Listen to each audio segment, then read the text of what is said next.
I've prepared quite a bit of slides. I will go through to explain this distinction, assemblage versus organism. And the first thing I want to mention that I'm always thinking in distinctions. All concepts make only sense in comparative setups and as distinctions. And so to understand the concept, you should always ask what is it distinguished from. Sometimes this is a single alternative, sometimes it is one of a set it distinguishes against. Who has heard about the concept of assemblage in terms of Deleuze and Guattari's work? Anybody? Okay. I think it's very relevant for architectural design, particularly contemporary architectural design. And as you might have heard about the philosophy of Deleuze and Guattari, particularly the book Thousand Plateaus, has been incredibly influential to deliver some kind of conceptual repertoire to talk about and make sense about contemporary architecture as it evolves through the 90s and the last 20 years. So I'm showing this image to explain why the concept of the organism is very important and has been extremely important in architecture, and what we mean by that, or let's say what this is for me one of the architectural analogues of an organism. Kind of single family house or villa, because it has a series of necessary ingredients one can enumerate, where a number of elements have to come together in relative proportions to interlock and integrate into a particular function, like the residence for family.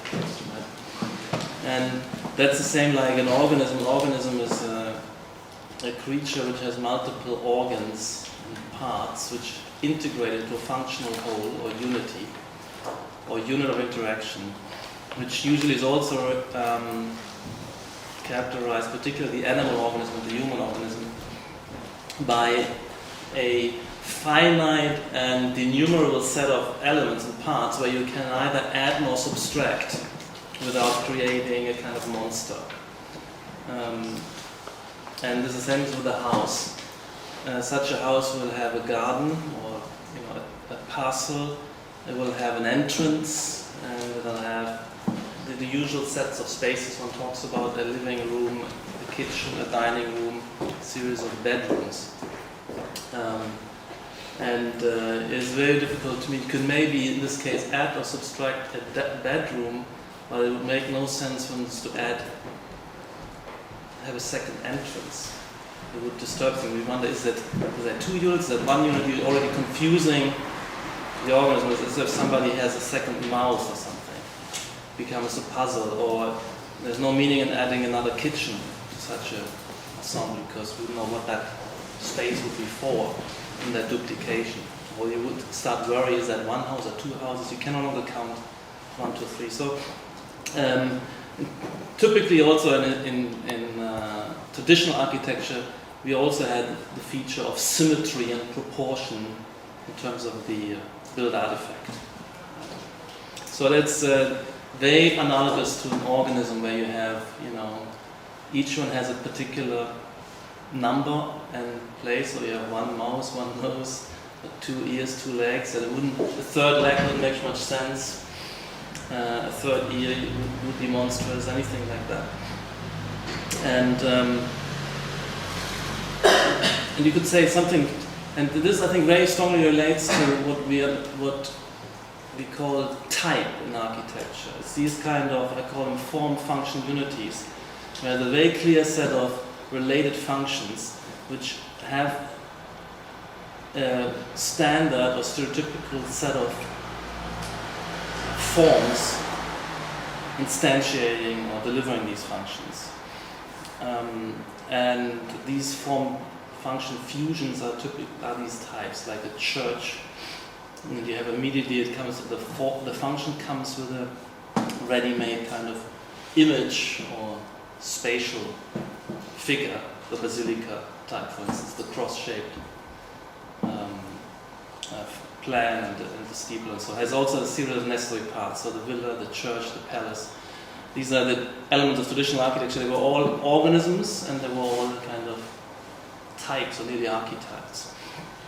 I mean, that is traditional architecture, and to some extent, architecture as a design discipline, as an innovative design discipline where you actually invent and create for the first time rather than just repeat and imitate a building, is something which already kind of breaks out of that. That has been evolving over several hundred years, that idea that you could actually invent that what we understand of design buildings. It goes beyond that taken for granted fusion of form and function. That's the founding moment of architecture, is actually to isolate form and function, distinguish them, and then problematize the relationship. That's why I say form and function, or form versus function, is the lead distinction of the discipline. It's the founding moment of the discipline as an innovative design discipline, and also an academic discipline, because we're no longer just taking for granted that the house has these ingredients and looks like this, or that a church is something very taken for granted and given. So we're moving from this idea of a mimesis of unquestioned and taken for granted archetypes or form-function fusions to the distinction of form and function, problematizing the relationship and posing the question whether a set of functions needs to be interpreted and re-delivered with new forms, with different forms. And also these kind of functional institutions like the family, they have evolved and proliferated so that there weren't ready-made archetypes, and that calls forth the requirement to design. Now, when it comes to, but for quite a few hundred years, these kind of designs were trying to kind of have a lot of similarity to organisms, in the sense that there was an insistence on symmetry and proportion in all new designs as well, although there were certain variations. So they weren't going very far in questioning some of those notions, and there was an explicit reference to the organism as a model. Now, what is an assemblage? Assemblage is, in a sense, the negation of the organism. It's competing with the organism. It is a unit of interaction, but which doesn't have a fixed set of parts, and these parts don't have fixed functions in it.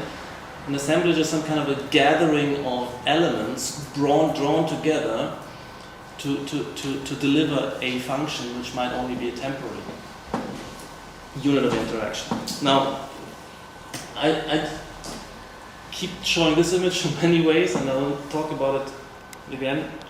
This is, for me, an example of an assemblage, although it's not a functional unit. I will come to that later, but these are like symbols of assemblages. Or this one is maybe potentially an assemblage. This is coming together in a new way of two pieces of a bicycle, so they were taken off from the bicycle itself is such a stereotypical element now. That's an organism. It was like an organism. It has a series of always the same parts, always in the same relationship proportions, integrating to very specific functions. And here you have two elements severed and put into a new whole. That's the image of a whole. This is Picasso's sculpture. That is an assemblage. A car, by the way, is an organism that has evolved, emerged at the beginning of the 20th century and has remained incredibly stable. For the last 100 years, there has nothing been added to the idea of a car. All the elements and aspects, its function, purpose, and pieces could have been enumerated 100 years ago. It's a very stable organism in this sense as well. And I take this as a symbol of an assemblage, something which competes with an organism to some extent. I mean, it's just a picture, of course, it's not a real functioning unit, but one wonders whether all these shapes and pieces which are gathering here belong together, are they integrated, interact, and form a unit of interaction. What are the contributions of each of the parts to the assemblage and its function? So there's another example. There's another Picasso. It's one doesn't know how many bodies we have and which pieces belong where, and so that's typical for an assemblage. An assemblage is not so clear, and I think contemporary architecture is very much like that. Another thing which is interesting here, in terms of I will not talk too much about the Deleuze and Guattari. You can read a little bit into it, but I'm distilling it for the design discourse. But this reminds me a little bit of another concept, with the precursor concept of assemblage in Deleuze and Guattari is the body without organs. So organism is a body with organs. That's the definition of an organism. It has a number of parts, organs, and an arm and a hand are still organs as much as internal organs. There's all these pieces which are always each in the correct place with an allocated function in a kind of division of labor with an integrated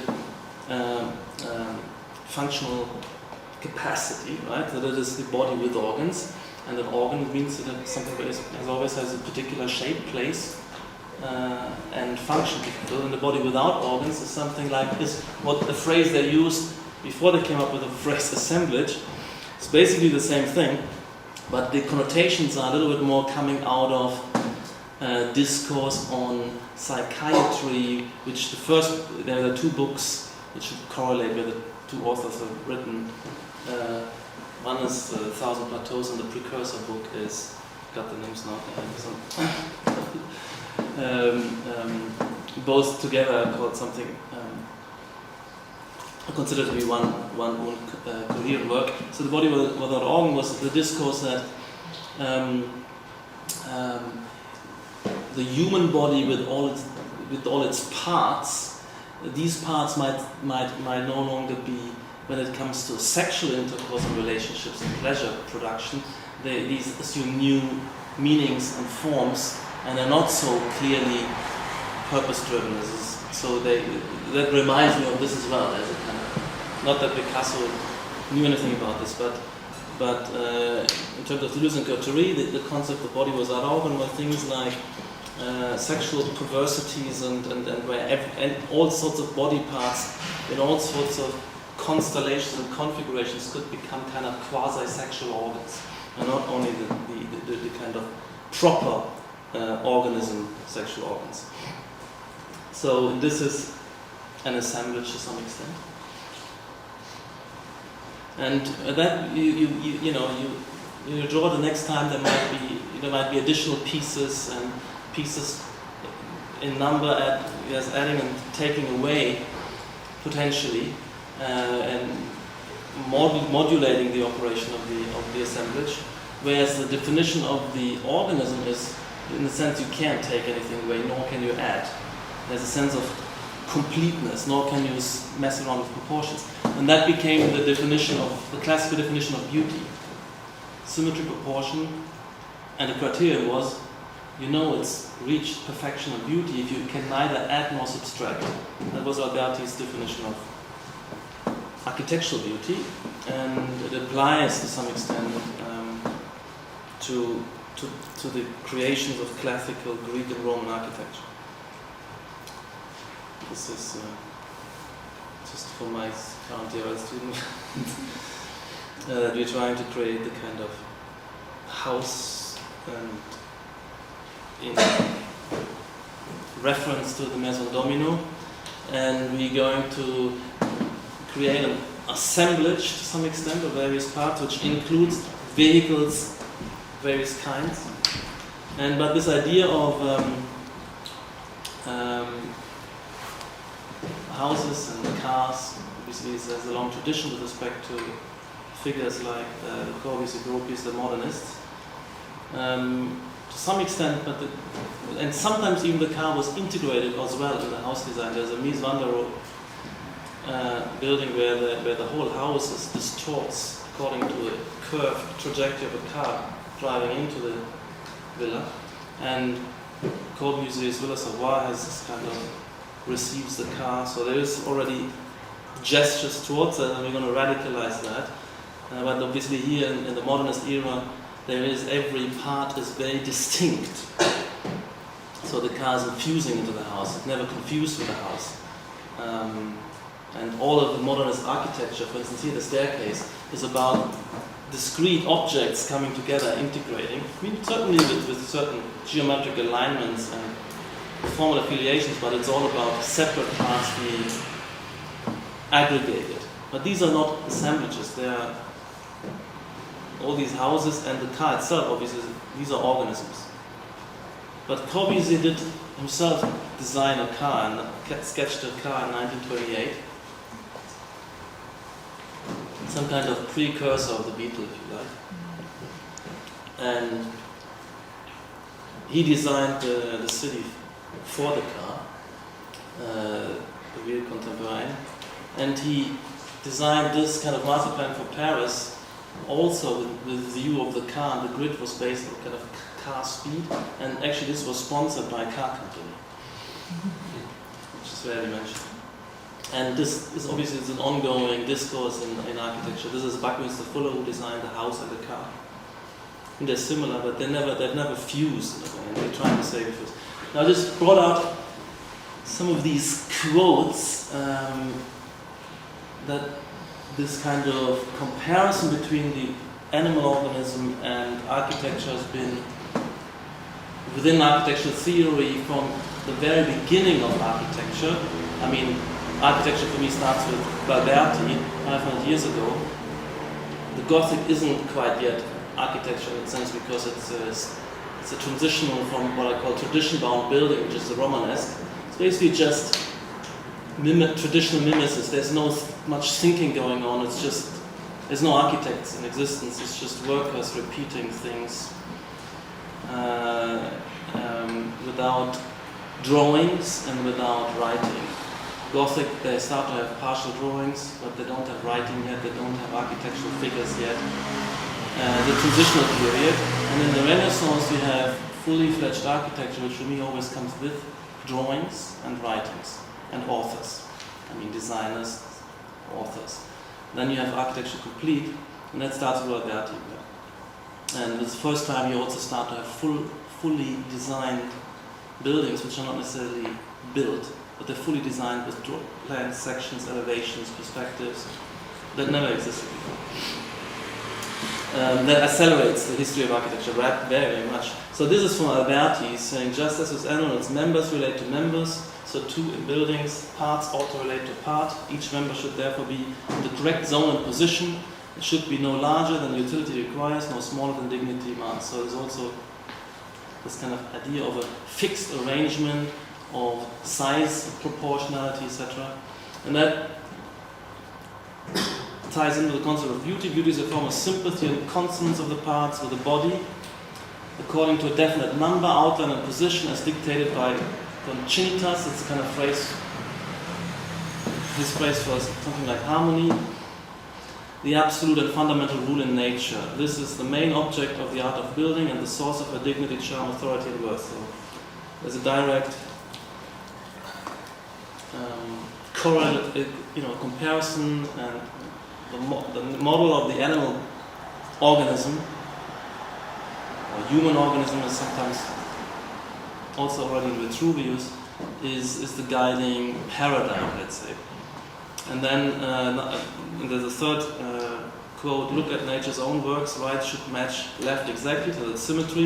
You must therefore take great care to ensure that even the minutest elements are so arranged in the level, alignment, number, shape, and appearance that right matches left, top matches bottom, adjacent matches adjacent, and equal matches equal. And all of these quotes you find in my book. Did the DL students purchase my book yet? Volume 2. You can, particularly, I would also recommend get the Kindle version, so you can search these terms, find these quotes, but also read particularly the whole section 6. Okay, now this continues throughout the history of architectural theory, these themes and topics, and the concept of function as such didn't, although the concept of function was there from the very beginning, this relation of form to function, but understood in the terms of establishing organisms, establishing types. The very word of function and type, these emerged in the 19th century only. There was a strong influence from, and again it's the same topic, the analogy between organism and architecture, through the advancing biology, in particular comparative functional anatomy, by someone like Georges Cuvier. So this book, The Animal Kingdom Arranged in Conformity with Its Organization, 1832, was very influential for architectural discourse, as well as it was picked up by Viollet-le-Duc. It was also picked up by Semper, it was picked up by some other theorists, particularly Viollet-le-Duc and Semper. So Cuvier has this, does this empirical research and dissects animal bodies and stresses the principle of biological integration, that these functional relations and how the elements operate together very much, to the point that I see at the bottom here that he claims that one can infer the structure of the whole animal from one of its parts. And that was then also, so if you find, and that's what they use also in paleontology and when they use ossified finds from the animal kingdom, they try to reconstruct through inference. You can see that here the animal teeth are such as they must be in order for it to nourish itself as flesh. You can be sure without further explanation that the whole system would suggest that organs is appropriate for that kind of food, that its whole skeleton and locomotive organs and even its sense organs are arranged in such a way as to make it skillful at pursuing and catching its prey. So on. So there's an attempt to, you can make a lot of inferences, and there's also, of course, size proportionality, strength proportionality, and so on. I mean, it's an exaggerated claim, but the same claim was in later. Viollet-le-Duc made the same claim when he finds archaeological ruins, and he claims that from a single keystone you can reconstruct the totality of an ancient edifice. I mean, this kind of idea of total consonance, correlation, integration, interdependency of parts with the minutest differences here have repercussions across the whole thing. In the sense that what we also aspire to, in a way, when we think of associative logics, and where one variation here kind of has resonances throughout the overall edifice. That is a kind of dream reality that's not quite correct. You can make these inferences only if you have. You can't do it from a single fragment, obviously. But that's the idea here, which is again in architectural theory, that analogy between organism and architecture is very, very strong. Any question at this point?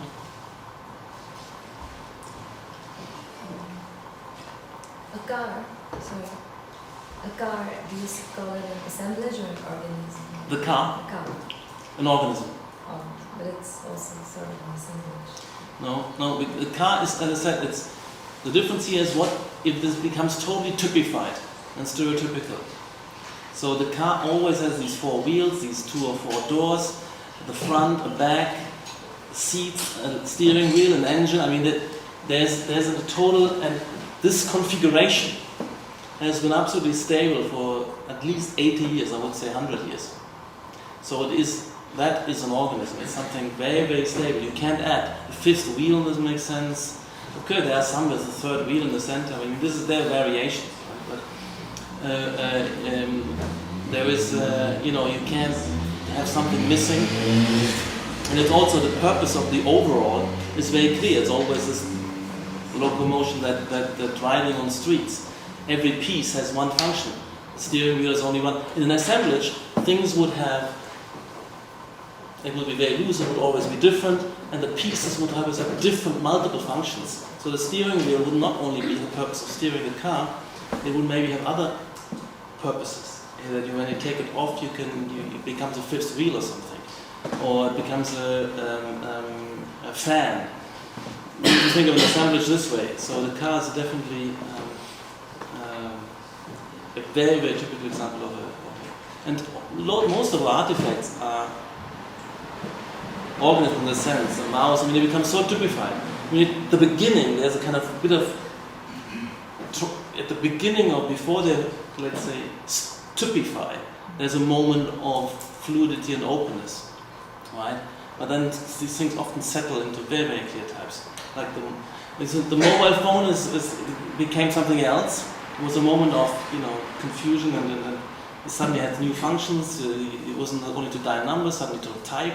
That's assemblage style, but it has resettled, I would say.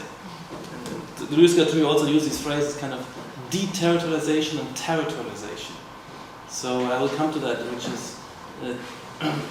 which are very, very closely related to this distinction between organism and assemblage. So territorialization is where, particular, it's something we understand when we talk about social organisms.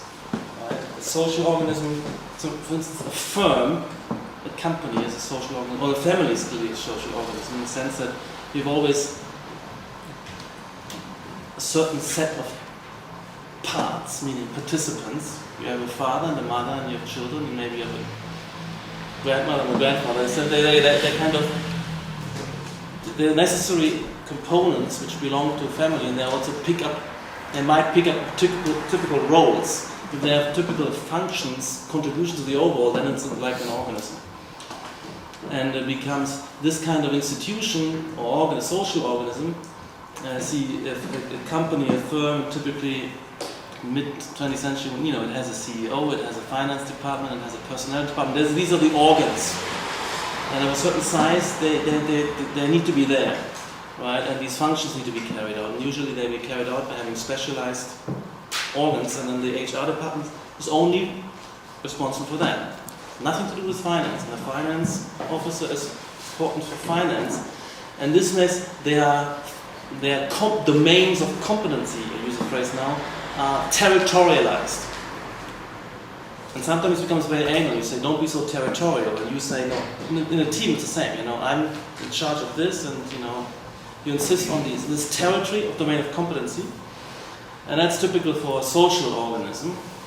Everything is territorialized, meaning allocated to particular social organs. Bureaucracies are like this as well. Firms are like this, and families are like this to some extent. And the deterritorialization is when suddenly you break out of that, where suddenly, for instance, the wife goes to work and the husband stays home, or their role, their hierarchy switches in certain circumstances. Then these kind of territories are no longer clearly demarcated, and you get fluidity in the system.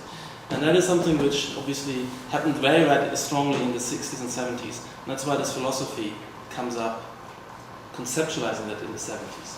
So armies are very rigid social organisms because they have very clearly allocated divisions. This is, not only the overall in terms of the Marines and the Army and the Air Force and so on, but also hierarchically command structures, and it's a division of labor, a very, very rigid way. So if you go from there to guerrilla armies, right, which are kind of spontaneous revolutionary groupings which take up military, you take up arms, you would not necessarily have, typically they haven't crystallized these kind of organs and determinate functional division of labor, and then you could, somebody could temporarily become a leader if he has a particular knowledge of the terrain or a particular skill, and suddenly would acquire commanding position, whereas in a formal army this is not possible, right? And the guerrilla army is that idea, for instance, of an assemblage, where there's very fluid who's doing what, and watch how you group and subgroup and you reassociate. You can see that there's also with contemporary companies sometimes it becomes more fluid. You have kind of, so that is territorialization or deterritorialization, when these things become, these territories break down, and there's openness and fluidity, and then you re-territorialize potentially. If that guerrilla army is kind of growing and settling in a kind of long-term structure, they crystallize maybe and re-territorialize. And these same phrases can also be used in ensembles or artifacts coming together to create an assemblage which works together temporarily. But if these things remain fluid in which part is used for what, and what belongs together, in what teams the elements configure. If I put, for instance, this bottle onto this, and I put it in the center, and there's a purpose for this in terms of put my glass next to this one, it becomes a little assemblage. And this is obviously not its proper assigned function, but it acquires a new function potentially, and there's a new little ensemble. And I have the rule of putting this down always on that thing, and whenever the glass put on, there's something which works together, and I can then shift it over to you and so on. There's an assemblage, right? Okay. Any other questions, Ms. Paul? So when we are talking about the aggregates like the crystal formation, so it becomes the part of assemblage, because the natural formation like the sand dunes and all, they are growing naturally. So it will become an aggregate, not organism. Okay, I mean the key, I think the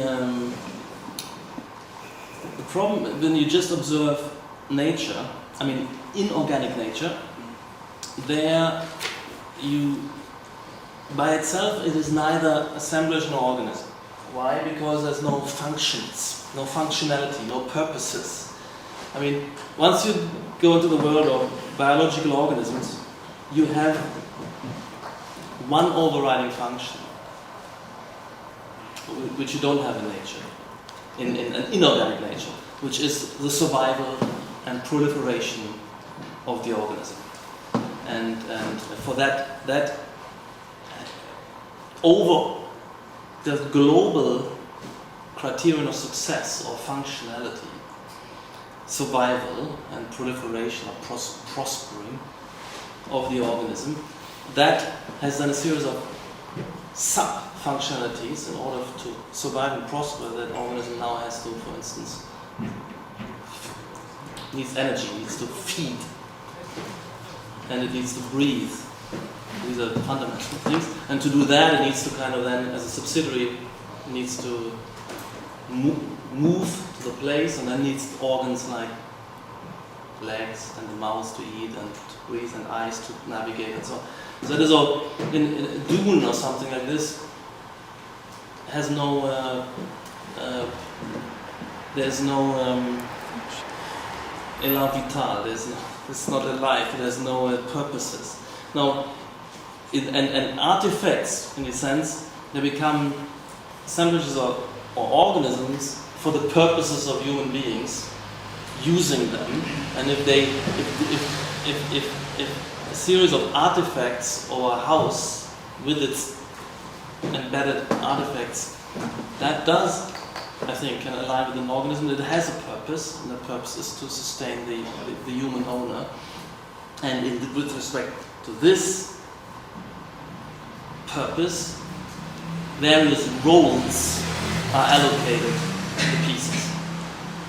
The bathroom is there to wash and to the bed is there to there's always, everything is there for something, and everything serves a purpose, which the ultimate purpose is the survival and comfort and prosperity of the human organism. And the assemblage would also have that.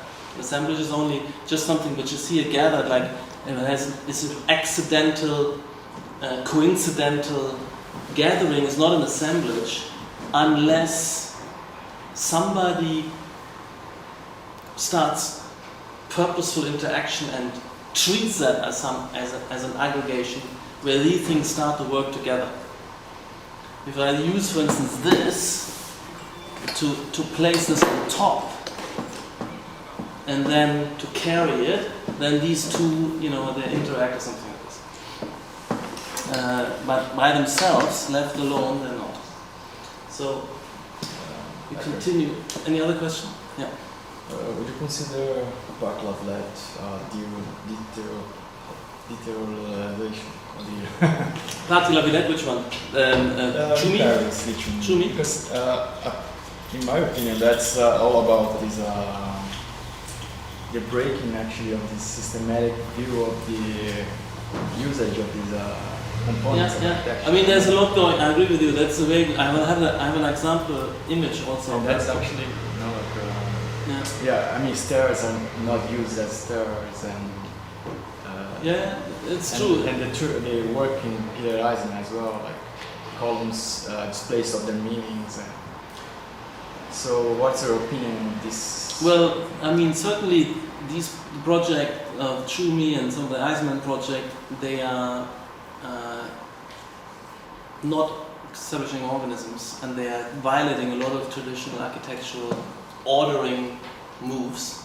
And you could think of them as assemblages in this way, and they have an open-endedness in what I come to this. Also, how the part-to-whole relationships are organized.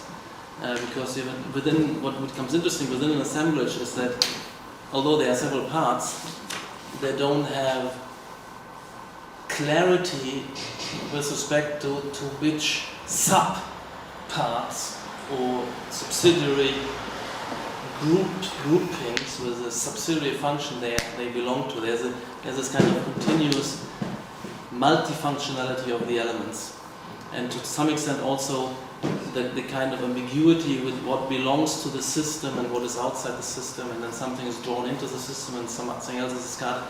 It's very important. I'll come to that. So this is Corbusier still thinking very much of architecture in this kind of sense of reaching perfection. And he's very clear that the car, that there is this moment of first defining the type, which is a creative act, and that's something which emerged out of nothing or out of a strange assemblage of, I'll come to that, of a horse carriage where you take away the horses and then bring a steam engine in. So there's a strange, surreal combination initially, which is totally out of shape and monstrous, and then you get kind of used to it, and out of that, so there's a detourization moment where you have something left over from previous integrated unity, like the carriage, and something else in the steam engine or an engine, which was used, for instance, only in factories and so on. And they are suddenly married in a kind of bizarre, monstrous assemblage, and then, but as they stay together,